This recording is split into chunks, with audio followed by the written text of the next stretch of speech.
굿프렌드 부동산 뉴스입니다. 윤석열 대통령 당선인이 대통령실의 용산 이전을 공식화하며 용산 지역의 재건축, 재개발을 막는 추가 규제는 없을 것이라고 말했습니다.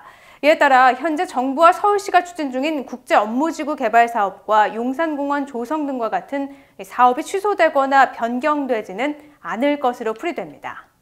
대선 이후 부동산 규제 완화 기대감이 퍼지면서 서울 일부 지역에서 아파트 매물이 줄어드는 현상이 감지되고 있는 가운데 대통령 집무실 이슈가 있는 용산구의 감소폭이 특히 두드러진 것으로 나타났습니다.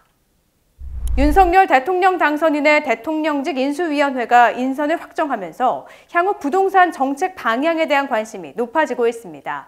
부동산 문제 중에서도 공급 방안과 재건축, 재개발 규제 등을 다룰 경제 2분과 전문위원회 시장주의자로 꼽히는 심 교수와 8.4 부동산 대책을 공개적으로 반대해 주목을 받았던 김 실장의 합류함에 따라 가계대출 총량관리 폐지, 주택담보대출 비율 상향, 총부채 원리금 상환 비율 규제 축소 등 대출 규제 완화 조치가 차기 정부에서 추진될 것으로 예상되고 있습니다.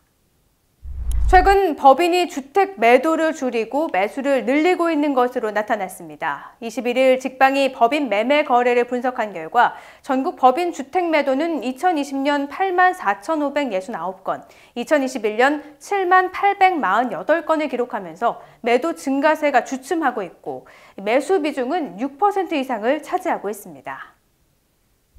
지난해 주택 보유세가 10조 원을 웃도는 것으로 나타났습니다. 21일 국회 국토교통위원회 김상훈 의원이 행정안전부, 국세청, 지방자치단체 17곳에 2016년에서 2021년 주택 보유세 현황을 분석한 결과 2016년 3조 9,392억 원이었던 보유세액이 지난해는 10조 8,756억 원으로 문재인 정부 5년간 6조 9,364억 원이 늘어난 것으로 나타났습니다. 지난해 상업업무용 건물 거래 비율이 처음으로 18%를 돌파하며 역대 최고치를 기록했습니다.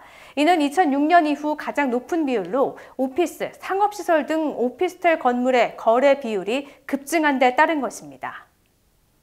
서울에서 연소득 하위 20%가 평균 주택가격 상위 20%의 집을 사려면 100년을 한 푼도 쓰지 않고 모아야 하는 것으로 나타났습니다.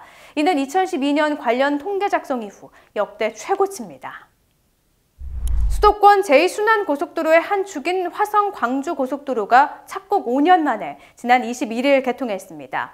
경기도 화성시 동탄면 방교리에서 광주시 도청면 진우리를 연결하는 총 연장 31.2km의 왕복 4차로 개통으로 화성시에서 광주시로의 이동거리가 25km 줄고 통행시간은 32분 단축될 것으로 보입니다.